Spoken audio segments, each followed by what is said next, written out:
Osawatomie is the city of history and promise. And I am going to look at that with Dr. Jeff Dorsett, who appreciates our history and is delivering on the promise. So I anticipate this being the fastest hour that I've ever had in my life. We're connecting here. Hey, there you are. Can you hear me? Oh, I can't hear you. You got me muted, or you're muted. There you go. How about that? Yeah, that's perfect. Dr. Okay, Dorsett, how are you, sir? super good. Good, good. Thank you so much for giving me some of your time. I really appreciate it.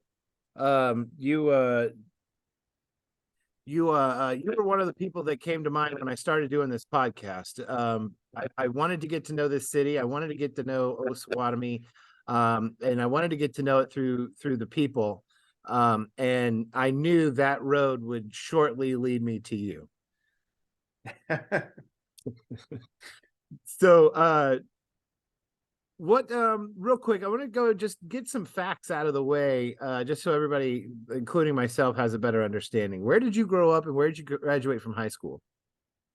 I'm an Okie. I born in Oklahoma City, grew up in Tulsa, Yeah. went to a good college prep high school, Tulsa Edison. Uh-huh. I was the youngest of four kids Okay. and had parents who were passionate about education. I have the fewest degrees of my four siblings. Oh wow. Two of them are teachers, Yeah. and then I went to Oklahoma State University, where I got my degree in pre-medical chemical engineering. Oh wow. I was good in math and science and knew I wanted to be a doctor, but wanted something to fall back on in case that didn't fall through. Yeah. Well, And then, engineering. Goodness.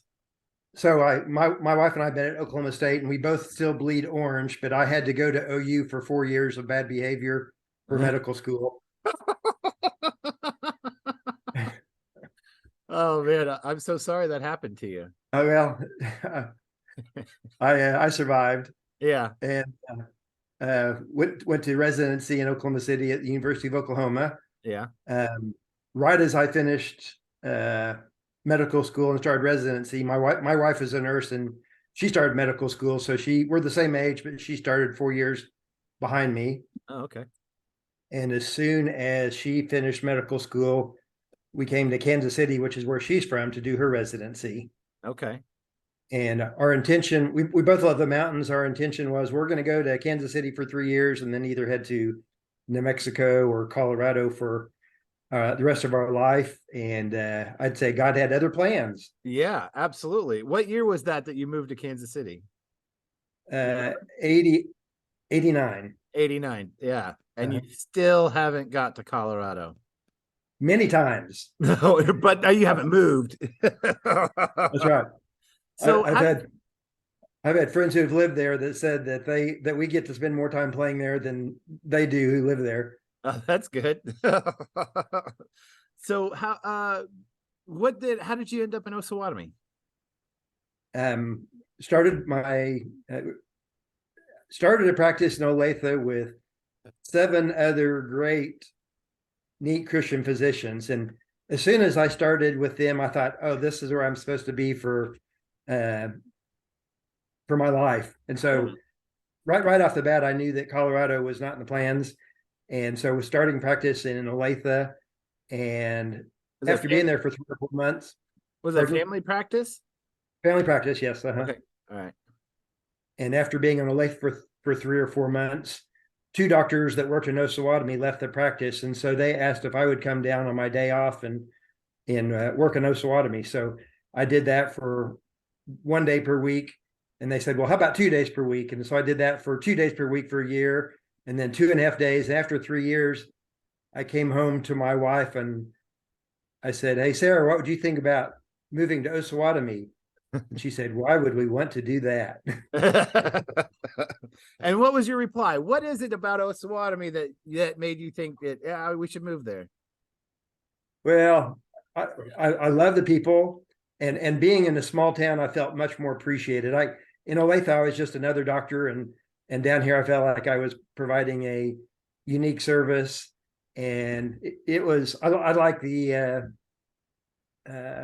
ability to get to know people on a personal level instead of just being uh, a less significant part of their life. Yeah. And we never really intended to end up in a small town, and it's fit us perfectly. We met a year ago, and we've had a couple, 2, 3 conversations. And every single time I talk to you, I leave that conversation and immediately go talk to somebody, because I always, after I talk to you, I get energized, and Good. so inevitably, no matter when somebody that I talk to about you has a story about how you were there for them in whenever such and such happened, or I know a horrible tragedy happened to a friend of ours, and you were there for the family, not just as the the family practitioner in town. You were there as somebody who could really help them navigate a horrendous part of their life, and to be such a positive light in somebody's life when they were going through probably the darkest time they've ever had. And I've heard that twice. So it's pretty incredible. It's really impressive what you're able to do when you say you connect with people and to be there with people. You're absolutely right, and that's extremely inspiring. And I've yet to meet somebody when I say I talked to Doc the other day, and I've never met somebody that goes, "Oh yeah, no, I don't like that Doc. I don't like Dorsett. I haven't heard that yet," and that's it's tough to do in a small town. We everybody keep looking. Exactly. I'm sure They're out there. Yeah, I'm sure there are. Nobody pleases everyone, but you've done a really good That's right. job of being of lending a helping hand to the community, which I appreciate. The next thing I want to ask you is what was the main characteristic about, you said it was the people and wanting to have an impact and being a part of a community and feeling that, but what specifically about Osawatomie, the character of the town, what specifically about the people made you feel like this was a place that you could call home? Well, first off, the two nurses that I worked with ended up being two of my best friends. Just about every single patient I would see would just be very appreciative that I was there. It's close to Kansas City, so it's kind of the best of both worlds, where we only have 2 stoplights, but we could be at a Royals game or a Chiefs game in an hour and 5 minutes. Yeah. I love the river valley. It's just a neat setting, and I must confess, I could be very content no matter where you place me. Sure. So I think I liked Osawatomie so well because I was in Osawatomie. Okay, that makes sense. That makes sense to me. You and I shared a little bit recently, and you were talking about growing the town. What kind of challenges are we facing currently? Because I would say it felt kind of stagnant for the last 10 years or so. But in the recent memory, in the last 2, 3 years, and currently there's some things that are going on. But what kind of challenges does this town face trying to grow? And that's kind of a packed question. No, that's okay. Certainly we have economic challenges that we don't have big businesses. Our biggest employers are the state hospital and the the school system and healthcare, none of which pay property taxes. And so Right. there's a huge burden on, just the homeowners of the community. And then, not a lot of high paying jobs, and not a lot of high paying jobs for our students to come back to. So our students who have succeeded and go off to college, it's hard for them to, many of them do come back, but it's hard to come back and be an engineer, Right. So and so job opportunities, low tax basis.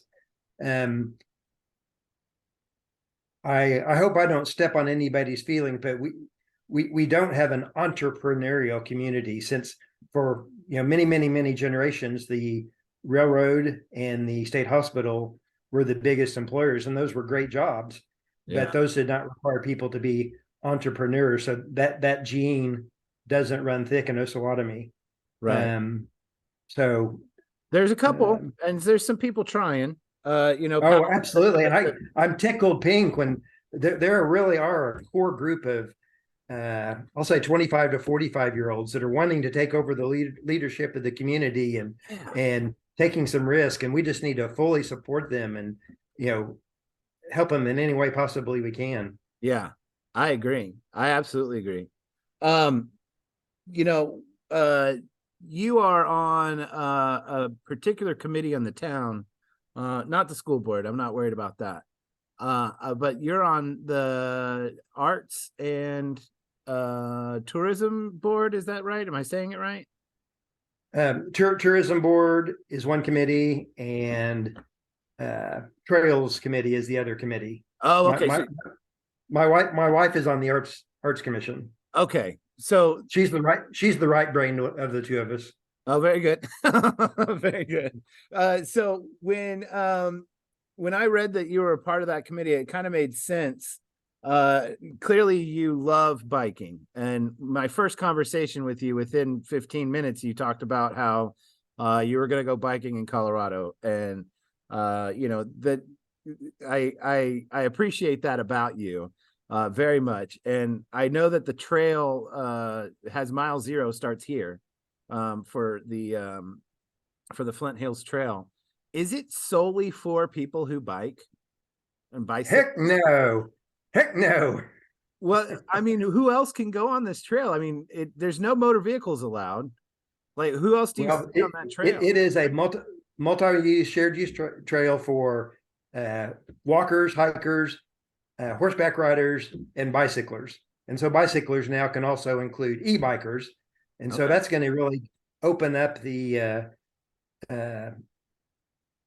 open up for opportunities for people that feel limited. They can't get on their bike and go ride their bike for 20 miles. But as e-bikes become more and more accessible, Mhm. it's going to be more and more accessible to people of all ages and physical fitness. And so I see that daily. So yesterday morning I went for a walk and saw two ladies walking, two other people walking my dog. I was walking my dog. Another couple riding their bicycles. And so weekends we'll often see people on horseback. So Oh, yeah. it is a used for anybody who can walk, ride, or ride a horse. Okay.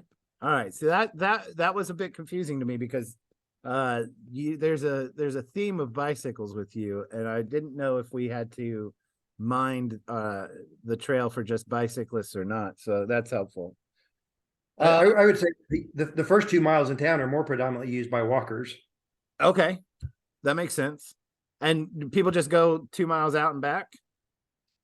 There's yes, Okay. but there's so many different and interesting starting places that starting at mile 0 or at mile 2 at John Brown or at mile 3.8 at Prestonville. Each one of those gives you a different environment, and so you can get totally different experiences just by driving an extra 3 or 4 minutes. Now, have you walked the whole trail? I know you've been on your bike for the whole thing. No, I probably have only walked as far as Rantoul, which is 9 miles. Okay. Has anybody walked the whole thing yet? Yeah. Oh, yeah. Okay. There are quite a few people that are walking cross country, and Oh, this is a a number one spot for people to come. Lots of people who are riding their bicycles cross country use this because we're part of the Great American Trail. There's a designated trail that goes from coast to coast, and it includes the Flint Hills Trail. wow. Um, my I'll say my 96-mile walking days are probably over. I Yeah. enjoy bicycling too much. Yeah. How many days? I'm trying to think if I were to do something like that, if I put 2 miles in a day, I could probably get it done in like 3 years. Uh, I need somebody to come pick me up. So, you sent me some photos, and I want to take a look at some of these pictures, and I want to get some of your thoughts on these pictures and pick your brain about some of this stuff and hear some stories that you have for me because okay. these are uh some of these just really just blew me away. So let me find, where did you go? Here you are. I don't want to start there. All right. So let's start here. What are we looking at in this picture? Every year, trail enthusiasts from across the county, across the state, meet together to meet with legislatures, and uh, so there were about 6 or 7 of us from Osawatomie that went, and my wife and I will shamelessly promote Osawatomie. So Yeah. you I see us there on the sides in our bright yellow uh-huh. Flint Hills Trail Mile Zero. I'll turn around and show you my back on my shirt. Yeah. Yeah. So So that's kind of the I'll same use photo. and the poster behind me. Right. And your wife is then on the other side of the rotunda. Correct. And so these shirts are great conversation starters. Uh, I've actually kind of become known across the state as the trail guy, and so I've gotten to give talk statewide about developing rails to trails. Osawatomie, believe it or not, is the leader in the state of Kansas for developing trails and being a trail town. And so Mike Scanlon, our city manager, who just retired but is still a consultant for the next 2 years, Yeah. is he's a genius with the his experience that he has, and so he has helped start the Kansas Association of Trail Towns, and um, he and I both have seen what trails can do to small struggling towns, and Right. so we're just gonna jump on board and try and milk that for all it's worth. Right. And I think there's some excitement with that because it gives this town a little bit of promise, right? A lot of promise. This town, the motto on your way in on 169 when you see the big billboard, the motto is it's a town of history and promise, and you are actively delivering on the promise for Osawatomie, and this is a great photo to show that that's what you're doing. I Well, appreciate just realize that I am one small person of many people. I just happen to be a little bit more rambunctious. that. Energetic. There you go. My wife says I have way too much energy. Well, well, she's right. I think you do have too much energy. So this next photo, what are we looking at here? Um, Osawatomie won a bunch of federal awards.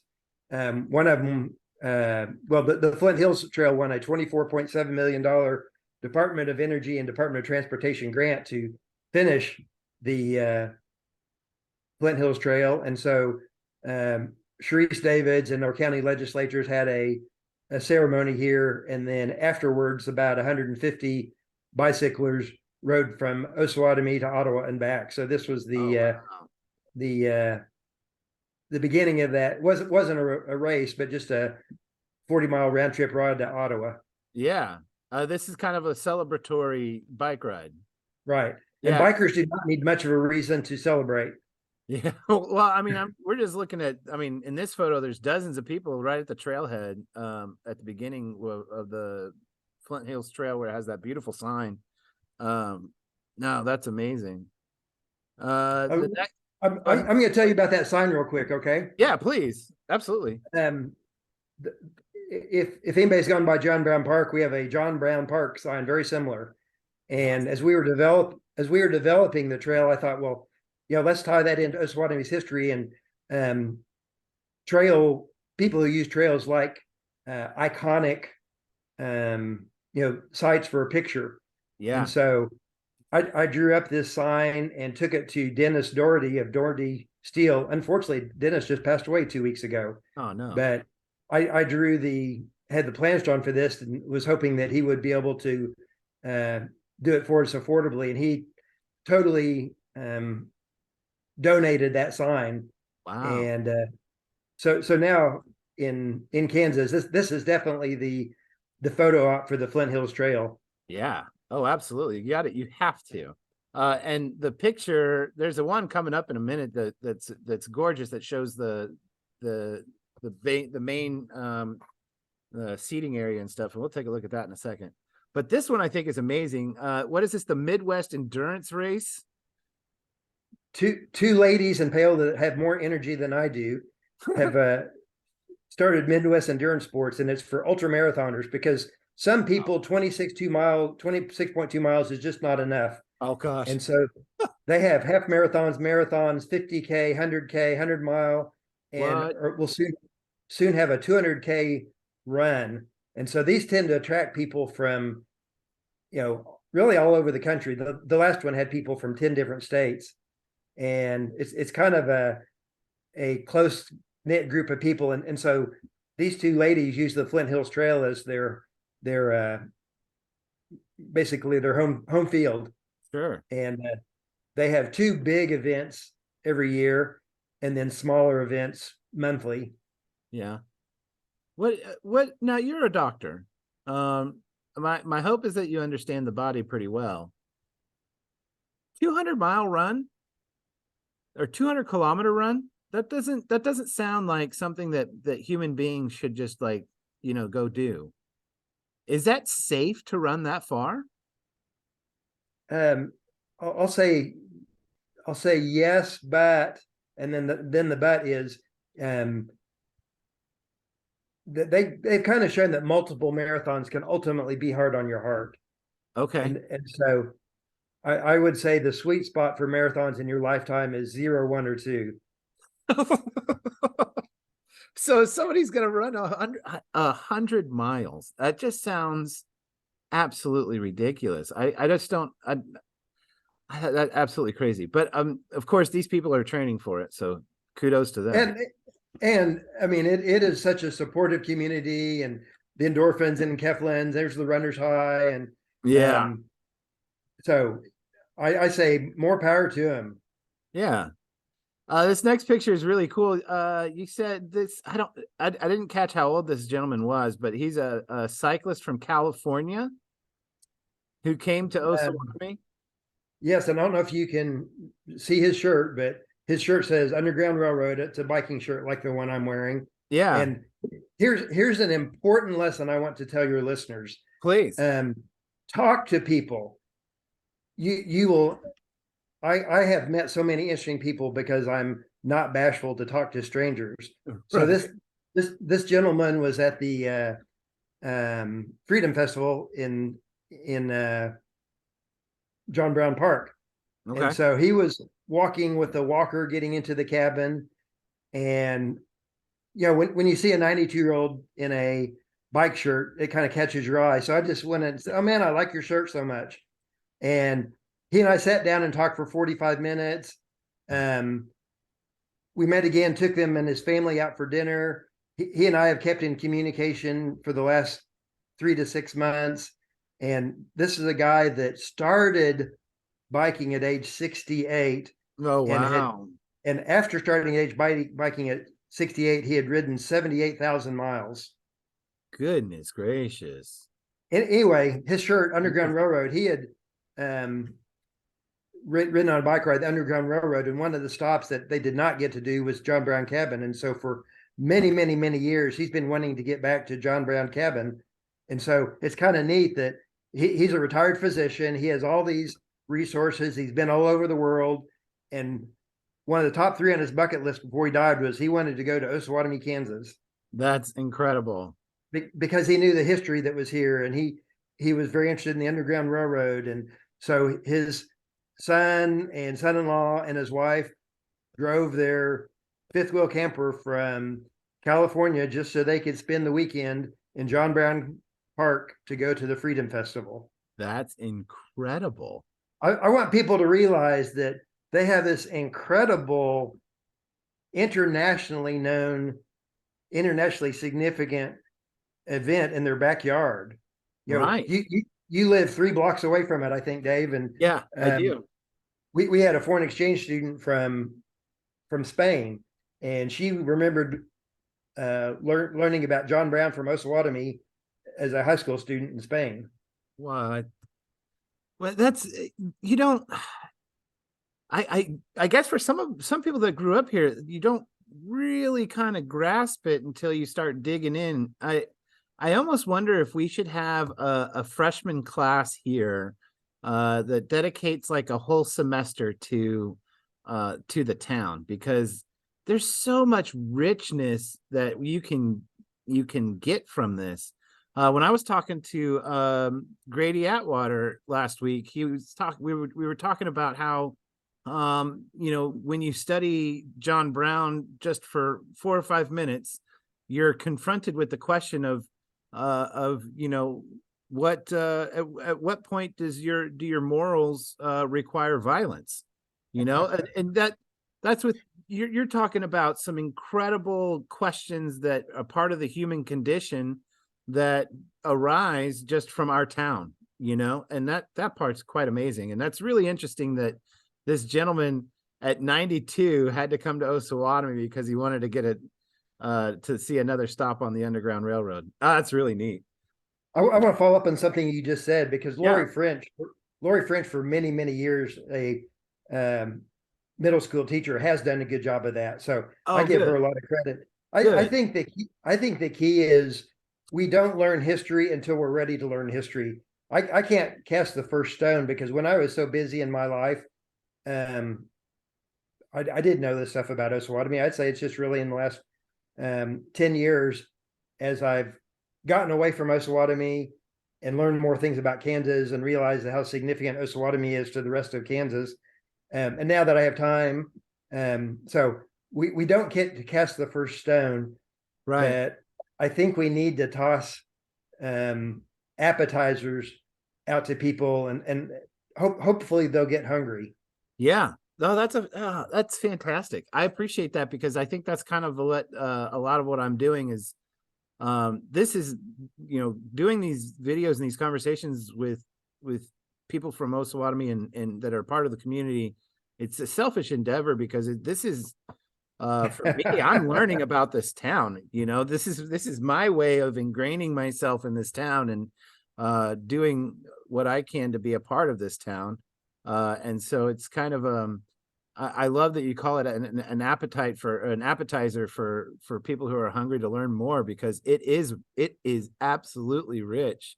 One of my high school buddies from Houston, when I grew up, he saw this podcast, and he was like, wait a second, this John Brown guy, he's a history teacher in Texas. He teaches history at high school, and he's like, I'm gonna have to learn more now. And so he's kind of following along, with these little podcasts to kind of get glimpses of what I'm learning, and then doing his own thing on the side to learn more about John Brown. But yeah, it's absolutely fascinating, the kinds of things that I'm able to uncover, and what other people already know. Yeah. I read a book called 1,000 Things That Made America. And three out of those 1,000 things happened in Osawatomie. Oh, wow. And two of them pertaining to John Brown and Bleeding, Kansas, and one of them that former President Teddy Roosevelt, who was running for president on the Progressive Party, Yeah. came and gave a speech here, and he um New at nationalism that speech. time he introduced many ideas that basically shaped the 20th century of the United States. Isn't that amazing? And It's that's how President Obama happened to come here, because he was giving some of the same new nationalism um, ideas, and in about 100 years after Teddy Roosevelt. So not very many small towns can say that two presidents have been here. right.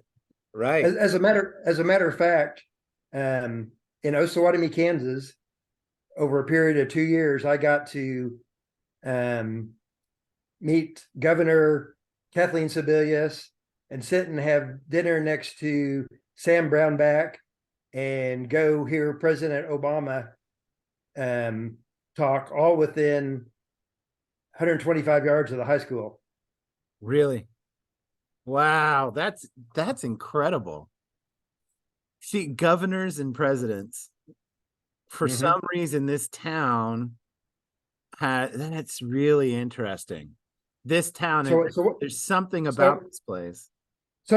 so then you say, okay, what is it about this town? Right, And so that's what we're going to expand, is that um, many intersections of history have happened in Osawatomie right. Which is and Kansas. I'm amazed at how critical the history of Kansas is, between bleeding Kansas and becoming a free state when they thought it was going to be a slave state, and the Santa Fe Trail that connected um, the eastern United States with Mexico City. I've gotten to go on the Santa Fe Trail, and didn't realize that it wasn't just the Santa Fe Trail; it was connecting to the Camino Real, which went to Mexico City. So everything was coming from Mexico City to Santa Fe to Kansas City to St. Louis to the northeastern United States, and so that's what developed Kansas. yeah. I, that's that's crazy. I didn't even realize that the Santa Fe Trail even went even further than that. I always assumed that it just stopped at Santa Fe because it said Santa Fe Well, it Trail, kind it of like the stopped at Oregon Santa, Trail. yeah, it stopped at Santa Fe, but then it met the equally important Camino Real, which went to Mexico City. I got you. All right, let's take a look at this next one. This is the iconic photo that I was talking about, Yeah. that I was trying to describe earlier. It's got the gazebo situation here with some seating, and that gorgeous sign, the Flint Hills Trail sign. And I don't know who took this picture. I'm guessing it was you, but timed it perfectly with the railroad behind it. And Well, you didn't see the 13 before it and the 13 after it. That's right. So you take pictures like me then. Take 75 pictures and one of them is going to turn out all right. That's right. Thank goodness for digital photos. Oh, that's it. Yeah. Couldn't do that whenever you had to get the film developed, man. That would have been an expensive endeavor. But anyway, this is pretty iconic Osawatomie, because you got the Flint Hills Trail, which is the promise. You Yeah. got the railroad, which is the history. A lot of the history. They're intersecting here. And I love that it looks like an old rail station, a railroad train stop. Well, that kiosk, this is mimicked after the kiosk in the Katy Trail, because that's our goal, is to connect it to the Katy Trail. So our Now, goal what is the over Katy Trail? And it's the Katy Katy, Trail right? is the first rails to trails. It's the longest rails trail in the country, and it goes from Clinton, Missouri to uh, St. Charles, Missouri.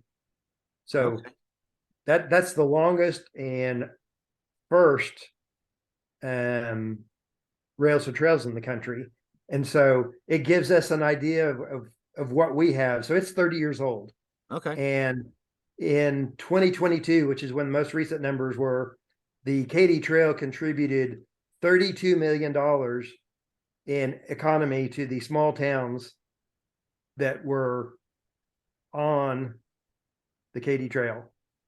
Wow. So That's Osawatomie, Ottawa, Pomona, Osage City, Council Grove, and Harrington have that opportunity in front of us. And it will be even, even potentially bigger than that, because more and more and more and more and more and more people are doing cross country biking. Yeah. Well, and my so my wife, when she was 19, 18, 19, she went backpacking through Europe with a really close friend of hers. And a couple weeks ago, before I started doing any of this, my wife said, I need to get a new pair of tennis shoes. Well, why do you need a new pair of tennis shoes, honey? Because me and Sophie are going to walk the Flint Hills Trail. And I it gave me great pause, because I thought, no, you're not going to walk it in a day. It's not like an afternoon thing. That's not something you do in an afternoon. And so, yeah, her friend from, up in Kansas City knows a lot about this trail and has researched it, and it made it a goal for herself to walk this trail. And my wife is going to do her best to join her. I'm Mhm. excited for the stories that they're going to come up with, and how they're going to, what they're going to do, how they're going to do it and organize it. And of course I'm going to be there to support them all the way through it. But man, what a cool experience. And I love that this isn't just, the 50 or so people in Osawatomie who ride bikes that use this. This Oh, is no, this is no way way. bigger than what I thought it was. We are a drop in the bucket. And I would tell your wife to certainly talk with me, because I would say I'm one of two people. Jeff Carroll, who runs Ottawa Bike and Trail in Ottawa, and I probably know the most about this half of the trail. Yeah. But since I've gotten to do the whole thing, I'm a wealth of useful and useless knowledge for people. Oh, good. So when they get to the planning stages, I'll make sure she reaches out to you so that you can walk her through it.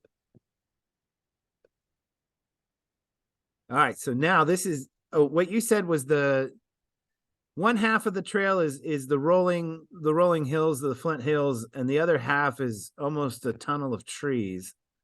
Um, we're looking at a picture on a bridge. It looks like a over a creek, or is that over the Merdazine? I'm not sure, but this is just absolutely gorgeous. This looks like an early spring photo of just a tunnel of trees.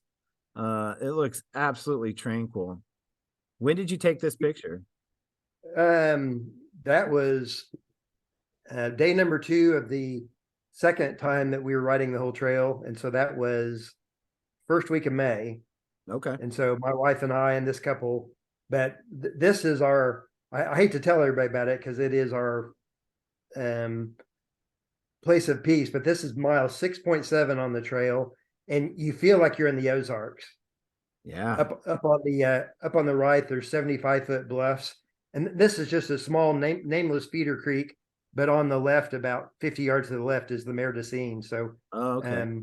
this part of the trail runs right along the Merdazine for 3 miles, and it is gorgeous. And the nice thing is when it's 102 degrees, then it'll be 90 degrees here in the shade. When Yeah. it's 20 degrees with a cold north wind in the winter, you're protected from the wind. And so Oh, the that's good. trees and the hills and everything like that is a great moderator for the wind and the heat. And boy, I'll see deer along this stretch more times than not. Wow. Oh, that's great. And I'm sure you hearing the rush of the water is probably another added bonus. I mean, people pay lots of money to have noise machines that give you Uh, that same experience. so I want to go back for that. Back to that one for just a second. Yeah, absolutely. I want to tell people who are listening to this how you don't have to have a 13.5 mile bike ride to go see this. You can go park at Prestonville, which is about 3 or 4 miles west of town, and walk 2.5 miles to the west to this bridge, or you can go further west to Virginia Road Yeah. and hike back in 1 mile to this area. So if people just want to get a good 2 mile walk, they can go west on John Brown, then north on Virginia Road till it intercepts the trail, and walk back to the east a mile, and you'll be in this spot, and it's worth it. It looks like just absolutely magical. perfectly peaceful and tranquil. I thank you for sharing this one with me. I really appreciate it. So, More so than anything, this picture makes me want to get out there. Absolutely. I need to tell people that the Flint Hills Trail is a state park, and it is 119 miles long and it's 100 feet wide. So Okay. the state park is 50 feet to the either side of the center part of the trail. So when you get past that 50 feet line, you're on private property. So we do want to always respect private property owners' property rights. And most of the time there's a barbed wire fence, but I just want to make sure that people realize that this is a state park, but it's only a 100-foot wide state park. When you say it like that, it's kind of funny to say. Our state park's 100 feet wide.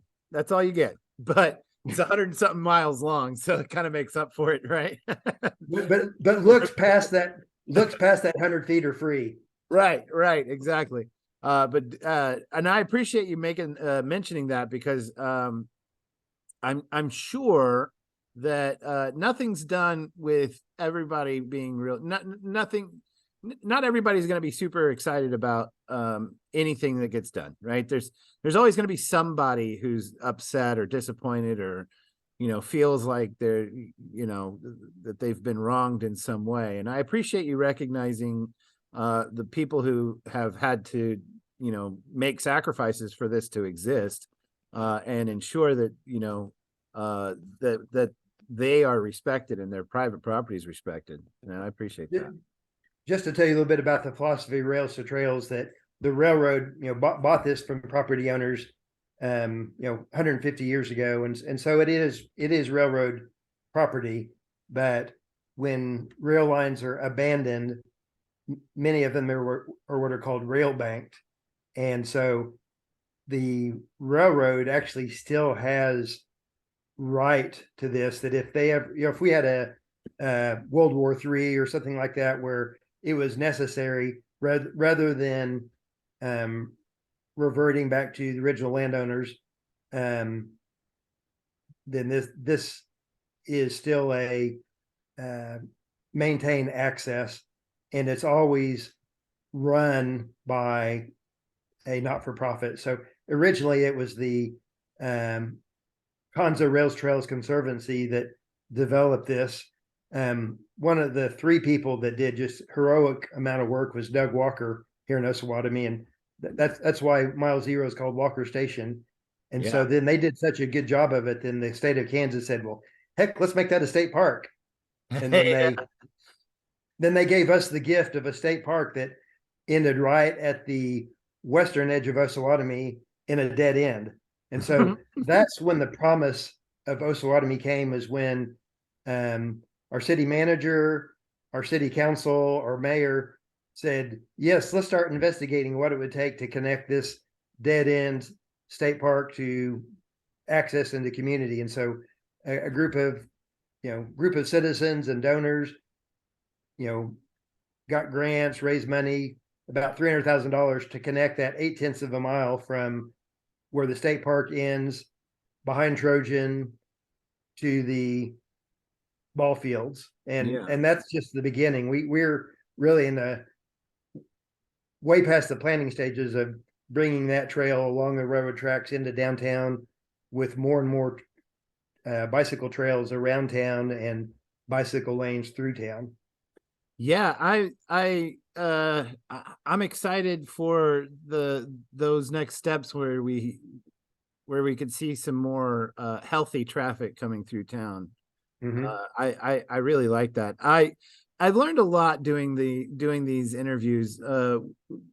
I had never spoken. I've never had a conversation with Doug Walker before. I interviewed him and we had a conversation, and that was, the second episode that I did. And I had no idea he played such a vital role in making this trail happen. So I'm hopeful and encouraged that he'll let me talk to him again, so we can get to some more of the stories about how this trail is was developed, and the work that he did to put in for it. And I absolutely love that you're taking it the next, you're taking it the next couple of steps, which is fantastic. This next picture, this is one of your, this is, I don't know if you're solely responsible for this, but these are the bicycle flower baskets, right? I love this idea. And after I saw these, I started asking around, like, who did this? Who's doing this? Who did this? And somebody said, oh, that was Doc. Doc is putting these out there. So anybody who goes up and down Main Street has seen the flower basket bicycles. And I absolutely love all of these bicycles. What went through your mind that said, hey, I bet we could use these old junk bikes and turn them into art and put it throughout the community? What led to this? Well, I have to give credit initially where due. I told her I would. My daughter-in-law, Alicia Dorsett, sent us a picture from the Boot Hill of Missouri of a couple of decorated bikes in town. And my wife did the first one in our front yard, and that was pretty cool. And it just so happened that I came home and I retired, and I thought, well, I think I'm going to make 4 or 5 of those for the John Brown Parade. So this was the John Brown Parade of 2022. So I made the sunflower one in front of the City Hall, and the Jayhawk one in front of the Hohensteins, and a couple others. And I kind of had to beg people at first, can I put it in your yard? And some people said yes, and some people, a business said, well, I want to see if somebody else does it first. And those 5 went over with such success that then pretty soon, oh, can I have one? Oh, can I have one? Oh, can I have one? And, right. I put my name on the list because I want one too. and so they really are for the people of Osawatomie. They're not for the individuals. And that's Right. why they're on the main drags of Parker, Main Street, 6th Street. So when you put these out there, yeah, because I've seen them at businesses, I've seen them in private properties, people's yards and stuff. So when you put them out there and people accept them, is it with the understanding that that people are going to come by and take pictures? Because my daughter, her name is Magnolia, and all right. on First and Main, you have the Magnolia bike. You put these signs on all these bikes.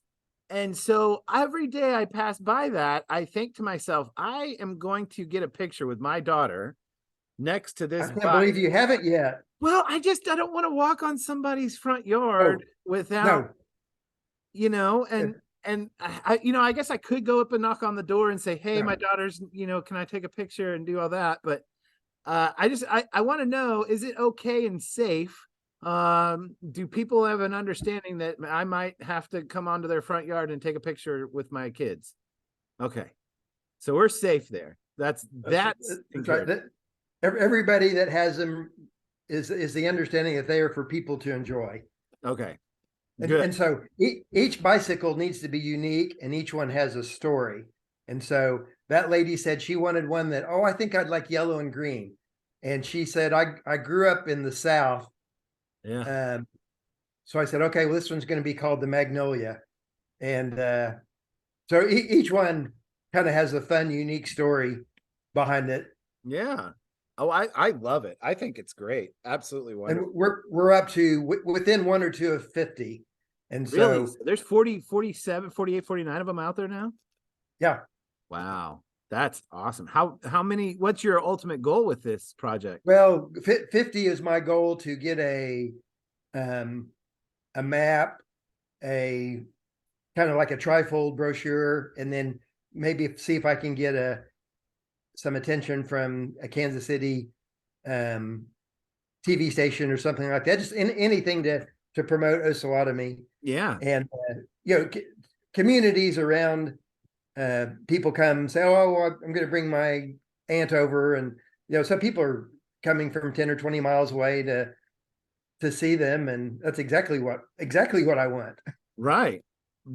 I don't remember who I was talking to recently, but that we have to start thinking in outside of the box in how to bring people from outside of Osawatomie into Osawatomie and bring them here and give them some sort of a unique experience. Mhm. And I think that the Flint Hills Trail, these bicycles are amazing.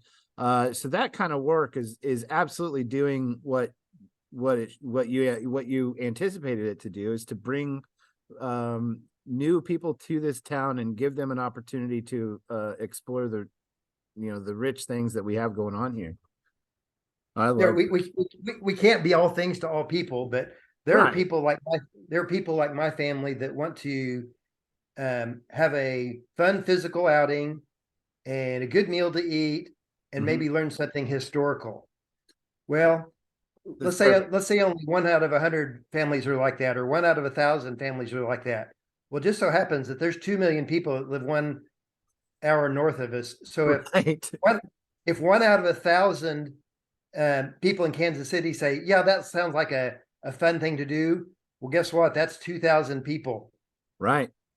And That's if 2000. people Yeah. go and have a good experience, they will be back. It's if you buy a washing machine, you buy that washing machine that lasts you 20 years. But if Right. you have a fun weekend experience and a nice meal and a good ride on the trail, you say, I can't wait to go back and do that again and bring my friend. Hmm. Yeah, exactly. Share that experience with somebody else. Uh, I love that that you're right. There's a something active that you can do. There's the history that you can explore. That's fantastic. The bike art here. So who put this together? Who put the bike art? You did that. So yeah. you built these the bike art here. So there's like a snowman and this pyramid with all the different, like, what did you call it? Junk bike parts? Yeah, that's a Christmas tree that was in my front yard Oh last yeah, year. there you go. Yeah, perfect. No, I think Right, that's we have awesome. so many rims, and some bicycles just cannot be fixed, and so they're stripped for parts, and so this is what happens to some of the spare parts. They become art. I That's love it. right. I I don't have my John Brown there, but I made one of them that is a John Brown that has a bicycle stem in one hand, that like his rifle, oh and yeah. his beard is made out of gears, and Oh, that's um, cool. anyway, they had the John Brown half marathon. So John Brown, made out of bicycle rims, was there to greet them as they started the half marathon race That's cool. When was that? last March. Oh, so that wasn't in concert with the Jamboree or anything. No, that was actually uh, Kansas City Running Club does 6 half marathons in small towns, and Okay. so they came down in March to do the first one of the year, and they said, "Well, we're not sure how well it's received, so we're going to limit it to 150 people." Had 150 people. I took pictures of all the cars, and there were like 12 different states, and that parking lot was half full. And they said, "Okay, this was so good. You guys received us so well that I think we'll probably have 300 or 400 people here next year." Oh And so, wow. so the trail is going to bring attractions of people like that, not just people from Kansas City, but people from St. Louis and Texas and Kentucky and Colorado. And so that's why it's so important for us to have places for us for people to spend money here, Right. at a bed and breakfast, at a restaurant, at a gift shop. And Exactly. you may not give me the opportunity to say this, so I'll say it right now. Please. Everybody in Osawatomie needs to perceive themselves as being an ambassador. Okay. If you see somebody that looks like they're from out of town, welcome to ask them, welcome to Osawatomie, ask them where they're from, um, know enough about your town so you can direct them where to go get a place to eat, or direct them to the Ozone, or direct them to the cabin, direct them to Casey's or Sonic, and just be an ambassador. And that costs Zero. $0 to be nice. And I've been to enough different communities that one or two people can make a huge difference as to whether or not you have a good experience in a town. Uh, Paul, there's a guy who graduated here in '98 or so. His name's Paul Long, Paul J. Uh-huh. Long. I don't know if you're familiar. He's a motivational speaker now, but he gave us a talk at the high school last year at the beginning of the year. And one thing that he was really pushing is that it's important to be present and in conversations. It's important to be present in the moment. And what you're saying is absolutely right. Uh, one thing that I've been working on this year is being more intentional with the conversations that I'm having with people. So if I'm out at Casey's, I want to be more present and intentional with, Tammy, or the guy I'm holding the door open for, whatever it might be, so that, if opportunities do arise like that, for me to, if I do need to direct somebody, I can do that. I appreciate that, because I think that's a wonderful way for people to participate in the community. There's I struggle for years. I've lived here 7 years, and I struggle with ways that I can participate in this community. And so, doing this podcast has given me so much energy and a feeling of ownership, because I feel like I'm having an opportunity to participate and be an active member of my community, and instead of just teaching at the high school and saying that's enough. I want to keep doing things like this, and I appreciate that. Hopefully somebody listening will take that advice and move forward when they do see a stranger, they do see somebody from out of town, or whatever it might be, and helping people and giving somebody a good experience is so vital. It's absolutely vital. And it doesn't have to be the out of town person. Be that kindness to your neighbor. You talk about the simple thing of opening a door for somebody, or grabbing somebody's cart in the parking lot at Dollar General, or just a tiniest little bit of kindness can go a long ways, because some people don't get any kindness. Right. Some people don't. And there's just and it feels good. Jeff, Dr. Dorsett, Dr. Jeff, Doc, I don't know what to call you, but it just feels good to feel good and to help somebody. Yeah. I absolutely love that. So I'm a big believer that we were created to serve. And so I think that when we serve, we are fulfilling our purpose. Okay. Yeah. And that makes sense. That absolutely makes sense, because that's you're absolutely right. What we're looking at something that's potentially controversial. Now, I'm a non-controversial person. I don't like confrontation. I don't do well with arguments, and I don't fight. But this mural has caused a bit of a ruckus with the online community, and my personal stance is that I absolutely love it. This is a billion times better than the side of a wall that is on a Masonic lodge, right? This is part of the this is the part of the community that I have thoroughly started to enjoy. Seeing this mural has brought me a ton of pride, and just the localism that's on display, and the quality of work is outstanding. Now, how did this mural come to be?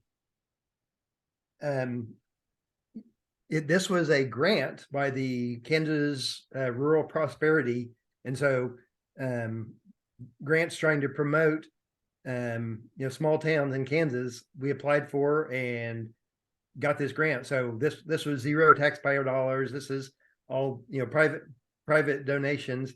And you talk about the controversy, and so, but would you agree that it is much less controversial than when it first came out? So when it was first presented to the community, it was lime green, and even I was had well, that's not what I would have designed. Yeah. art should provoke. The cool Yeah, thing is it got people riled up enough that they became interested. And because people were riled up, they well, let's form an art commission. And so now there's more of a democratic art commission of uh, of people. And I love it. so this is the first of, now there's a mural on the wing wall by the Creamery Bridge, the Be the Good. Hopefully you've seen that. I have not. Oh man, when we get off, you need to go On six. drive drive on 8th Street across the bridge and then Okay. come back. And absolutely beautiful. It's a girl she's not in Osawatomie anymore, but a girl named Lindsay finished that about 6 months ago. And then on the south edge of town, coming in from on 6th Street, is another that is more of a pop art, almost kind of like an anime. It's Yeah. two young people talking on tin can phones. One says hi and the other says hello. And so that's the second and third mural. And right now there's funds by the Hawkins Foundation to make a big one downtown on that big vacant lot that's being discussed as the hub. Yeah. So that will be number 4. That's all by private donations. And so it's really just to kind of perk people up. Yeah. And it has. I mean, it has done its job. And I love when I walk through the school, some of my favorites are seeing pictures on our, we'll have pictures of students or something like that. But I love when I walk into somebody's classroom and I see that photo or a group photo in front of that mural. It immediately, just that color scheme, I go, oh, that's the John Brown mural. That's great. So I think it's amazing. I love it. And we got to mention the bike rack right there. Right. The Mile Zero bike rack. So what's missing? The eye. Yeah. And so people say, well, why where's the eye? Well, you're supposed to stand there and be the eye. There. You stand there and you can be the eye. You are the eye. And so yeah. Once again, it's a photo op. Exactly. Which is perfect and amazing in every which way. This is a photo of last Saturday, I believe. Well, this was the first one in April. Okay. And so I'm on the tourism committee. Right. And the tourism committee was really formed to support the 4 quote big events in Osawatomie, which are John Brown Jamboree, Lights on the Lake, Freedom Festival, and Border War Barbecue. Well, I'm kind of like those marathoners that 26.2 miles isn't enough. And so I came in with the attitude, well, what about the other 355 days a year? Right. We need to have other things. And so I was kind of the catalyst to get third Saturdays started. And so April through October, Main Street is blocked off from 5th to 6th, and the goal of that is to give a reason for people to come together in town and just have fun. Yes. And so since people have different tastes as to what they like to do, we try and do a smattering of everything from pickleball to cornhole to washers to face painting to kids games to music to line dancing to food to a bicycle course. And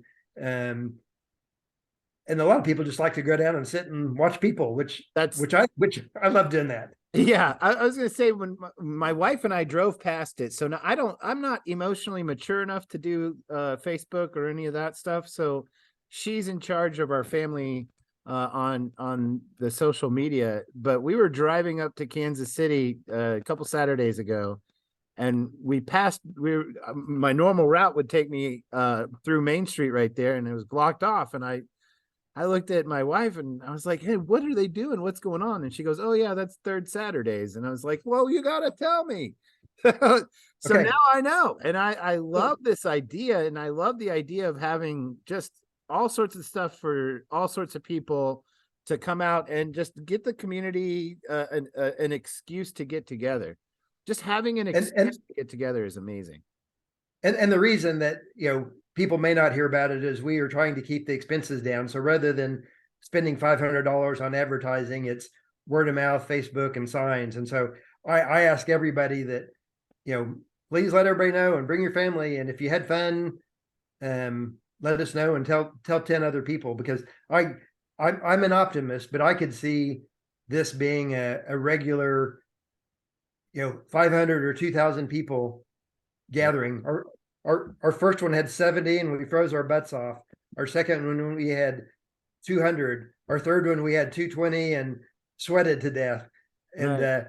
so August 19th, and then September, and then October, third Saturday, and it'll be from 5 o'clock to 9 o'clock. In August, we're going to have a homemade ice cream contest.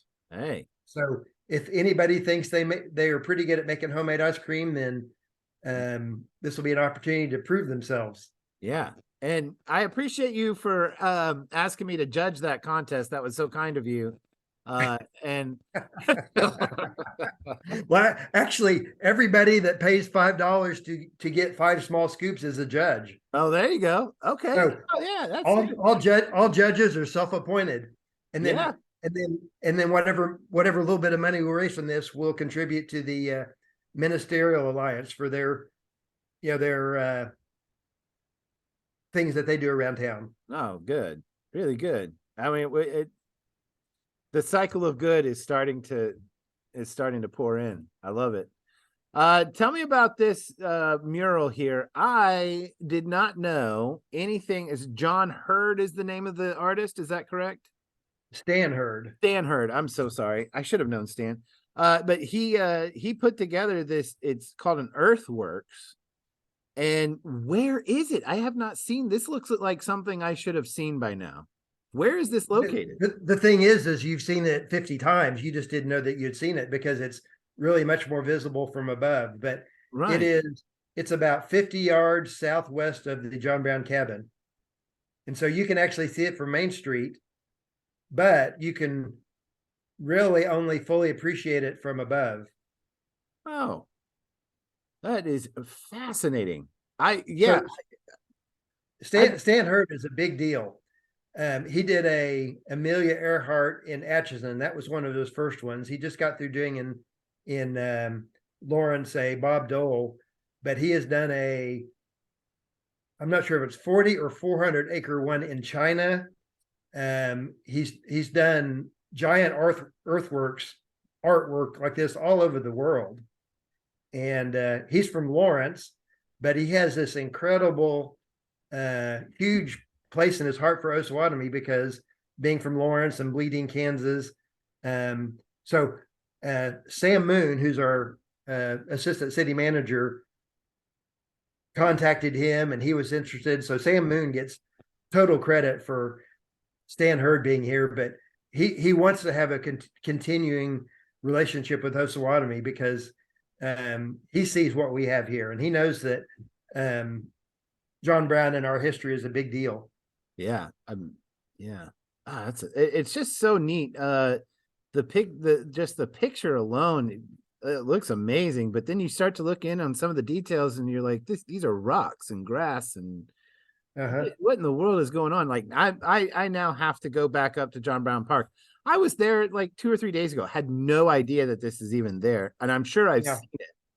And the grass has grown a little bit. So Stan is trying to figure out how, what do I need to do to maintain this? It was by design a temporary work of art. Sure. But we don't know if that means 6 weeks or 6 months or 2 years. But well, I mean, these stones aren't going to outgrow themselves. I mean, correct. The grass will, but I mean, there's stones that outline his face and everything there. So I could only imagine.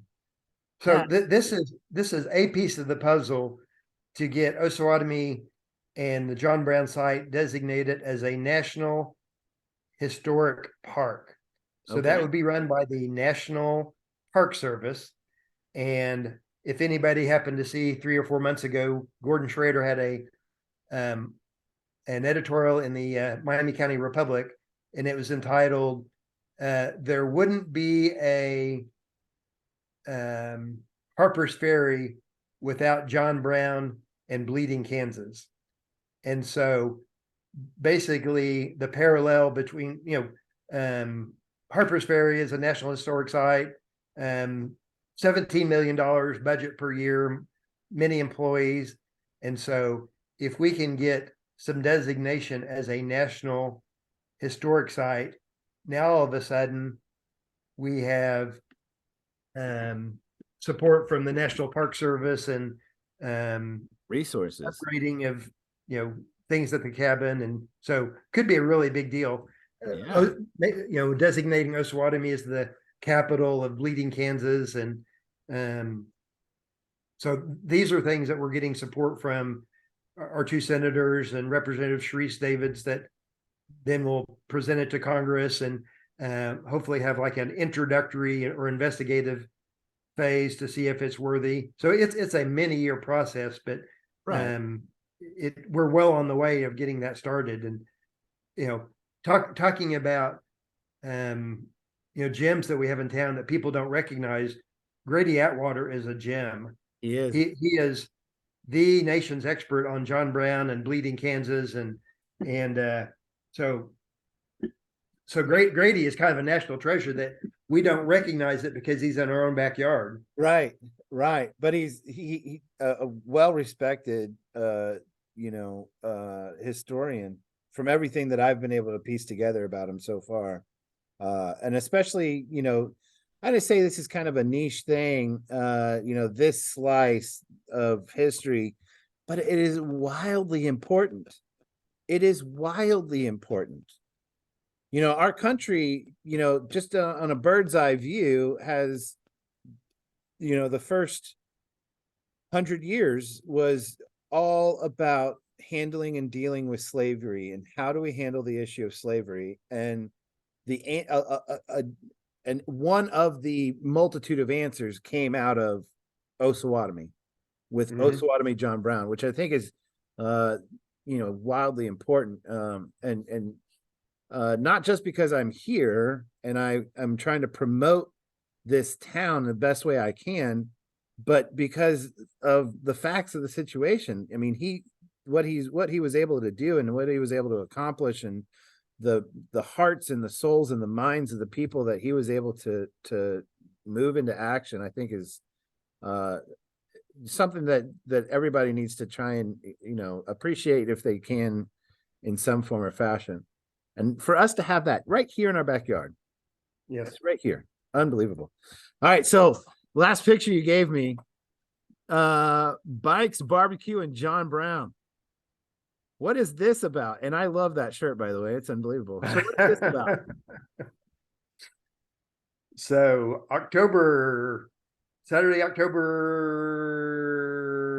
19th, I believe, whenever the third Saturday is, we're going to have the first annual Bikes, Barbecue, and John Brown bicycle ride. And so we'll promote it to, the Kansas City regional area, and the hopes will get local and regional riders, 100 to 200 people, and people can ride as far as they want. If somebody wants to ride 10 yards and turn around and come back, that's called participating. Yeah. The organized rides are an 18-mile round trip, which is to Rantoul and back, Sure. or 40 miles, which is to Ottawa and the Legacy Square and back. Okay. And so people will probably have a light breakfast for them to buy ahead of time, a bicycle ride, and then immediately after will be October's third Saturday. But in order to get your t-shirt, you have to finish the race, which may be a 20-yard race, and then go by and check in at John Brown cabin, and then come down and get your barbecue. And so that at that same time is the Border War barbecue, but the Border War barbecue is really about a cooking contest, and so it's a fantastic thing for those 40 teams that are there, but it's not so much a public participation event. So we wanted something that would allow us non-barbecue cookers to still participate and and have something to attract people to Osawatomie again. Yeah. I'm absolutely excited about it. Now, I'm not a bicyclist, so I won't be able to earn No, my t-shirt. you're not a bicyclist yet. You see, you say these things, Doc, and I don't know. I, I think out of obligation for my time this afternoon, you need to go for at least a half a mile bicycle ride with me. You know, if you have a plus size bicycle that I can do. you got a big frame bike, I will join you on a half mile ride. Okay, there we go. Absolutely, you have my We commitment. have thousands of witnesses now. Yeah, well, I mean, and by that, there's like 10 people that watch these, so and that's okay, and that's fine. So one thing I do with my students, I want them to reflect every week, and so I ask them a rose, a seed, and a thorn, or a rose, a thorn, and a seed. What was the best thing? What's the worst thing? And what's something that you've learned? And my rose, thorn, and seed that I want to ask from you is the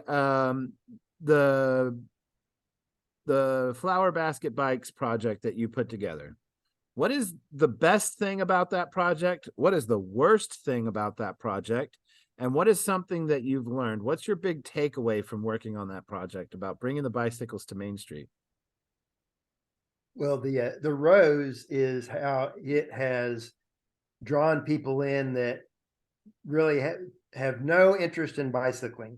There are people who have been so excited about this, and not to be stereotypical, but a 82-year-old lady, she's probably not going to go out and ride a bicycle, but it's a way for her to participate. Yeah. And so a bicycle in the yard, or to talk about it with her friends. So getting people involved and appreciative. I've had so many people just show appreciation for just it's really frivolous fun. Yeah. I think it's cool. I honestly, I think it's just such a neat idea. And I mean, just like what you were talking about with the murals, it sparked something. So what would be your thorn with doing this project? And this project specifically Yeah, is just this project. this project specifically is um it's hard finding classic bikes that are too rusty to fix. And so if anybody's listening out there, please send them my way. Please, please, please, please, please. Yeah. But I need to be more pessimistic than that. That there are still people who are just going to be beginners no matter what. Mm-hmm. And guess what? That's okay.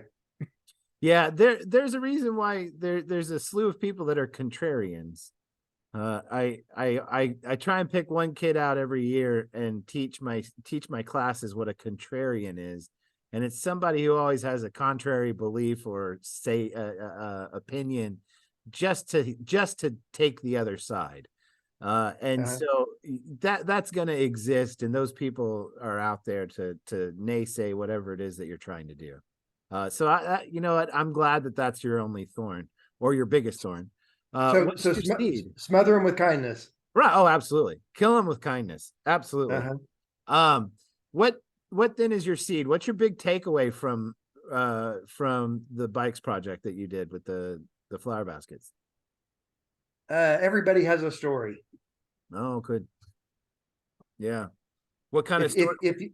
If you'll stop and listen to people, and people love to be listened to. Yes, we do. People are starving to tell a story, or somebody, they're starving to have somebody listen to them, even if it's for 45 seconds. Yeah. That everybody has a story. And actually everybody has an interesting story. Yeah. Yeah. They most certainly do. Well, I appreciate you sharing your stories with me, and I appreciate you sharing your excitement for this town with me. Thank you so much for giving me so much of your time. That was very generous. You did not have to do that, and I appreciate it. And I will be paying dearly on this half-mile bike ride that you're going to have to hold me to. I'm looking in my garage thinking, okay, which one's Dave's bicycle? So Oh, no. Well, whenever you start putting more bikes out there and you get one off of Main Street, I hope you can think of an don't tell anybody what the theme's going to be yet. We got to Oh, surprise okay. All right. No, yeah. Well, just put me at the back of your list whenever you get all the way down to me. I'm excited. Whenever they start showing up on Pacific, you're right there at the top of the list. Oh, that's too kind. That's too kind, and I love it. Dr. Dorsett, thank you so much for your time. I really appreciate it. I hope you have a great rest of your day. It's fun. You ought to be in Osawatomie. Yeah. Yeah. It's a great place to be. All right. Bye, Doc. Bye-bye.